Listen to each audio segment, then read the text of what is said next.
Isso aí significa o seguinte: cada um faz sua parte. Ninguém tem que fazer a parte do outro. E desde o começo, quando eu me propus fazer isso, eu disse assim, eu não vou fazer a parte do outro, mas vou fazer a minha parte. Esse é um princípio que eu adoto.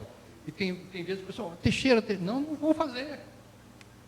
Não está. A fotografia 3x4, minha, só quem pode bater sou eu. Então essa eu vou lá e bato. O Botnet pergunta: quem daqui está na rede Botnet? Levanta a mão e mantém levantada. Está na rede Botnet. Tá bom, pode baixar. Bom, se vocês guardarem quem não está, é só falar com quem está para explicar o que não entender aqui. É fácil. Certo? E aqui a ideia é trabalhar em rede mesmo. O que eu cheguei à conclusão é o seguinte: eu sou um e tenho um voto. Eu não elejo o Arraes. Eu não elejo ninguém. Então eu voto só. Né? E a ideia básica é essa: a gente tem que trabalhar junto para fazer alguma coisa. Né? Então, basicamente, se eu tivesse que resumir o que é o Botnet é um esforço de escolher e eleger gente melhor para nos representar. Temos um problema. Alguém tem dúvida? Tem mais de um, né? Temos mais de um. Pois é. Essa multidão aí, ela significa o seguinte: todos aqui, com certeza, se esforçam no seu dia a dia para fazer o seu trabalho. Quanto a isso, eu não tenho a menor dúvida aqui. Agora, isso a gente resolve no nível individual, pessoal, familiar, das amizades. A gente eu parava aí. Alguém vai cuidar da política. Alguém. Né? Então o problema é esse: a gente não tem uma democracia representativa no Brasil. Eu falei isso numa reunião em São José dos Campos, um advogado levantou, na mesma hora, interrompeu, assim, não, eu discordo, porque pela Constituição, que é a lei. Aí eu mostrei um gráfico que o Arraes me chamou a atenção lá no passado, e ele sentou. O advogado viu um gráfico e sentou. Ele entendeu o gráfico. Esse gráfico eu vou mostrar para vocês logo mais. Então nós não temos a democracia representativa no Brasil. Se você perguntar na rua, o Congresso lhe representa? A resposta é não. Pronto, essa aí pronto, é o resumo da ópera. Bom, então, se temos um problema, eu tenho duas coisas aqui: uma notícia boa e uma notícia ruim. A notícia boa do Botnet é que a gente pode resolver esse problema. Essa notícia boa pode resolver numa geração ou talvez numa eleição. Pode. Eu vou mostrar para vocês. Agora, eu tenho uma notícia ruim. E aí eu tentei começar com o Taliberti. São os desafios que a gente tem. A notícia ruim, sabe qual é? Essa mudança que nós queremos depende da gente. Essa notícia é ruim. Bom, e aí, anos atrás, eu comecei uma caminhada.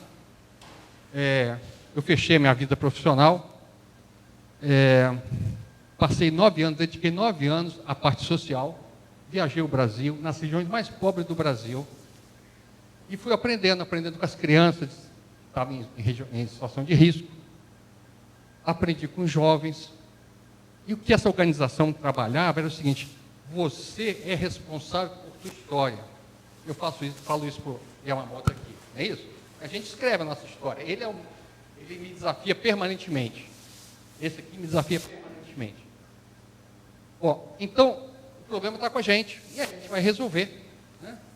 Vocês vão entender um pouquinho mais do que eu estou falando aqui, é o seguinte: o Bernardo Toro tem essa frase: quando as pessoas assumem que têm nas mãos o seu destino e descobrem que a construção da sociedade depende de sua vontade e de suas escolhas, aí a democracia pode se tornar uma realidade. Mas percebe que tem uma precedência aí? Está na mão da gente. Não está na mão de Brasília, não está na mão dos políticos, está na mão da gente. Isso é difícil, esse é o desafio que... Gente, a gente, se a gente não sair disso aí, a gente não resolve. Vamos morrer todos nós, nossos filhos, nossos netos, e não vai mudar. a gente tem que descobrir ainda, Roberto, o segredo de mexer na alma, na vontade dos nossos companheiros eleitores. Então, problema. Esse é um resumo, tá certo? Não temos, já antecipei, o cenário político brasileiro é resultado do nosso analfabetismo eleitoral. Nós não sabemos eleger, é um fato. Na hora que você vê o Renan Calheiro como presidente do Senado, e da Câmara, quem era, até me deu um branco, agora era o Cunha, né? Gente, não é possível, a gente não sabe eleger. Não é possível. Não é possível, gente. Então, o representante que não nos representa, e sim, então esse é um resumo aí, a terceiro item, a política de forma geral, repele pessoas competentes e íntegras e atrai, pelo poder e impunidade que tem, que é dada, pessoas de má índole ou mal intencionadas. Esse é o resumo da obra. Boa noite, Ailton. Então, esse, para mim, é um item importantíssimo no que a gente está falando. A maioria não elege, a maioria dos eleitores não elege seus representantes, 75% não elege. Mais ou menos 20%, 25% não vai nem para a urna. Não vai nem para a urna. Ou se vai para a urna, vota em branco ou nulo. Porque diz que não tem jeito. Quem não vai votar e quem vota branco ou nulo, muda o Brasil em uma eleição. E o pessoal, não dá para mudar. Claro que dá para mudar, gente. É tanta gente que não desperdiça o voto que é inaceitável achar que não dá para mudar. Agora, existe um mecanismo. Existe um mecanismo que é a distribuição de votos. Nós temos 35 partidos, coisa em torno disso. A eleição passada foram 1.600 candidatos a vereadores. No Rio de Janeiro. Qual o propósito? O propósito é que a gente disperse o voto. Cada um aqui, se cada um fizer um bom trabalho como eleitor, vai escolher um bom candidato. É muito pouco provável que seja o mesmo candidato comum aqui. Você escolhe um, cada um escolhe um. Eu aprendi com a Raiz. Então, ao final, nenhum vai ser eleito. Então, esse é um problema que a gente está atacando. E no final, a minoria, é uma minoria que elege a maioria da Câmara. Tá? O marketing político, feito com muito dinheiro, com muita enganação, ele ilude mesmo. Ilude, conquista, as pessoas vão atrás. Bom, e o último item é a distância do poder. Essa distância do poder é que leva a mudanças traumáticas. Quanto maior a distância do poder que existe num país, entre a sua governança e os cidadãos, as mudanças são traumáticas. Venezuela, por exemplo. À medida que essa distância do poder se reduz, a mudança é mais evolutiva. O Luiz está lá na Finlândia, lá as coisinhas são pequenininhas, você vai dar um pontapé na cara e vamos lá, gente, desculpa, e vamos em frente. Bom, então as coisas se resolvem de uma forma diferente. Então, a ideia aqui é que a gente aproxime o candidato do eleitor, o eleito do eleitor, e a gente caminhe junto. Então, só depende da gente. Então, a ideia do Botinete, com uma pequena parcela de eleitores, eu já fiz esse desconto, gente. Eu sei que as pessoas estão preocupadas em pagar conta, em assistir um jogo de futebol, em namorar, enfim, dançar e tal. E é normal isso aí. Agora, eu estou contando com a minoria. Se a minoria quiser mudar, a gente muda. Tá? Como? Usando tecnologia. Tá? Vocês vão entender. A gente tem, então, um processo de recrutamento e seleção de forma colaborativa e coletiva. Quem trabalhou em RH, em recursos humanos, em processo de seleção, e todo mundo acaba tendo que escolher alguma coisa, uma pessoa para trabalhar na sua casa, para ficar com a sua criança, para fazer comida, qualquer coisa assim, é normal. Então, o processo de seleção é mais intuitivo do que a gente imagina. A gente busca basicamente 2 fatores: competência e integridade. Competência e integridade. Ninguém recruta ninguém se não tiver competência para fazer o cargo e a integridade que o cara está falando, fala e faz a mesma coisa. Senão, bom, a gente está baseado também na rede de eleitores. Esse é o nosso desafio. Mas eu estou reconhecendo aqui que cada um de nós tem naturalmente pessoas de nossa confiança. Naturalmente, seja um irmão, seja um pai, um tio, seja um amigo do trabalho, do colégio, né? Então, eu estou reconhecendo que essas redes são naturais, né? Então, eu estou reconhecendo e trabalhando a partir delas. O custo disso aí é próximo de zero. Próximo de zero. Então, o candidato eleito, ele não tem que restituir nada para a gente. É a gente que quer eleger o cara. Então, eu costumo dizer o seguinte, que a nossa vontade de eleger alguém tem que ser maior do que ele de ser eleito. Se o candidato tem um interesse maior do que eu tenho de que ele seja eleito, tem alguma coisa errada aí. Se ele está mais interessado do que eu, tem alguma coisa errada com ele ou comigo. Bom, o Votinet facilita a concentração de votos e a gente foca no legislativo. A gente desenhou o voto distrital. O voto distrital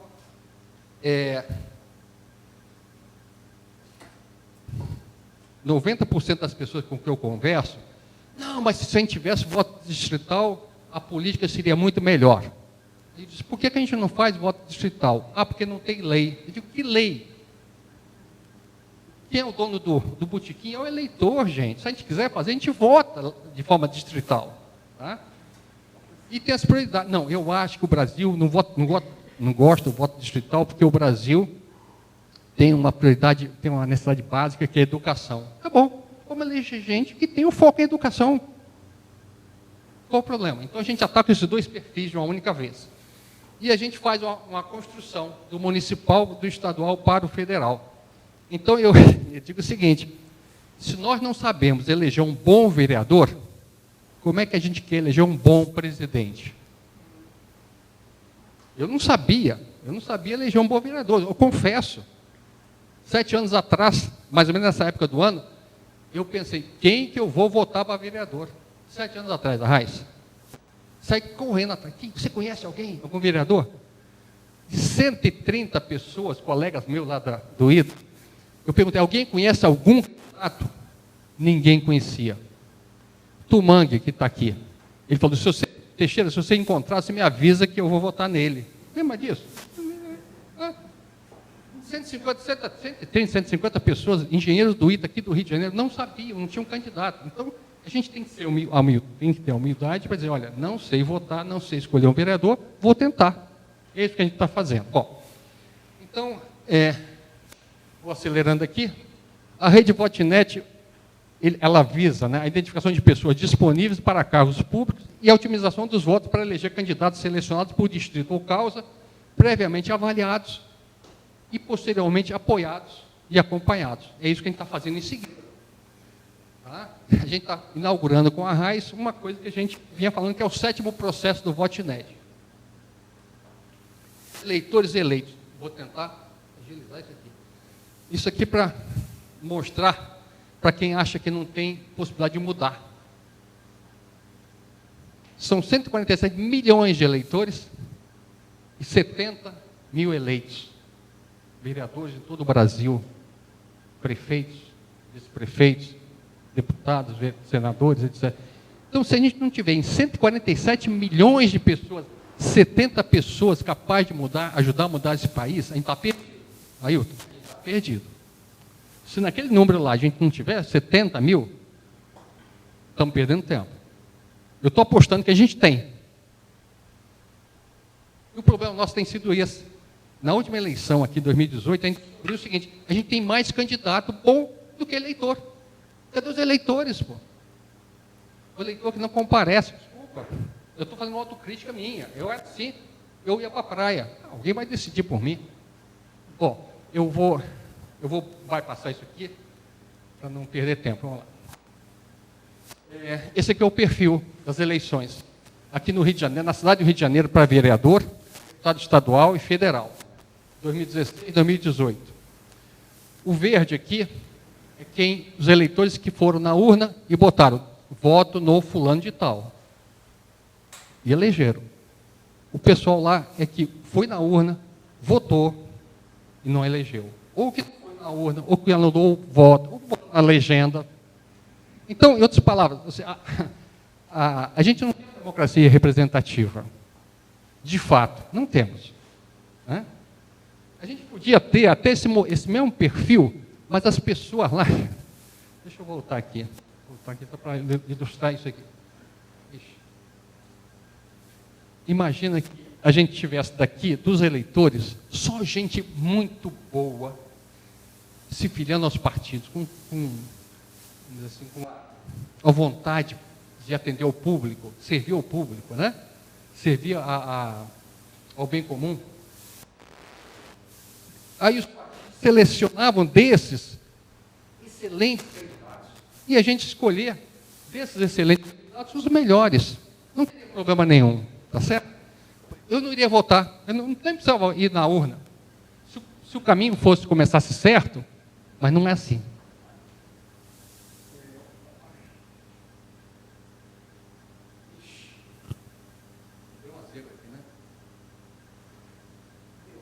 Bom, quais foram os resultados? Resumindo, na eleição de 2018, nós tivemos 36 bons candidatos. Elegemos 3 deputados estaduais, 3 federais.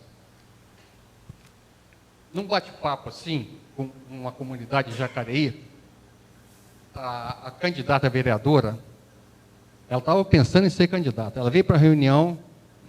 Eu desafiei, gente, se vocês quiserem elegê-la, se ela merece o voto de vocês, vocês a elegem. Ela foi eleita, a Raiz. Eu só botei ali uma pitada, porque foram eles que fizeram, eu fui embora, nunca mais voltei lá. O trabalho foi deles. Tá? Então, esse foi o primeiro votinete sem aplicativo. Bom, eu vai passar aqui para dar... Eu estou me alongando aqui, peraí. Nossos competidores, a gente não tem competidor. O problema somos nós mesmos, tá? O resumo daquela transparência, nós não temos competidores, nós somos nossa barreira. O time é isso aí. O votinete é feito por pessoas. Acho que o Arraes está até aqui, não está, Arraes? Capaz de ser você aqui. Nas primeiras reuniões que a gente fez na Lagoa, isso aí, eu termino por aí. Toda a ordem social é criada por nós. O agir ou não agir de cada um contribui para a formação e consolidação da ordem que vivemos. Em outras palavras, o caos que estamos atravessando na atualidade não surgiu espontaneamente. Esta desordem que tanto criticamos também foi criada por nós. Portanto, e antes de converter a discussão em juízo de culpabilidades, se formos capazes de criar o caos, também podemos sair dele. É simples assim, não tem outra. O grande editor foi muito feliz em podemos estar na pior situação. Como nós, vamos sair dela. Bom, eu falei que 7 anos atrás, eu fui atrás de um candidato, conheci o Arraes, aí começamos a trabalhar, né, com os eleitores. Se o Arraes merece o voto, votem nele. Né? Então, em 2018, agora, ele não participou, obviamente, e ele está já pensando lá na próxima eleição. Então, o processo, basicamente, nós buscamos os nossos candidatos, nós os empoderamos, nós os apoiamos. Então, vou passar a palavra para o Arraes, porque ele está, pela primeira vez, no Votinete, exercitando esse acompanhamento do mandato. Nós vamos ouvir dele o que ele tem a dizer, as dificuldades dele. Ele, tendo tempo, vai ouvir os pontos de vocês, e a gente vai debater e ver como é que a gente pode ajudá-lo. A gente não quer massacrá-lo. A gente pode até cobrar, você falou isso, como é que é? Mas não bate nele não, cara. Ele se ofereceu para fazer uma função pública. Um amigo meu lá, ele falou, não, eu vou ficar no cangote do cara lá, vou sugar o sangue. Eu disse, cara, não faz isso, cara, ele vai desistir, pô. Vai embora.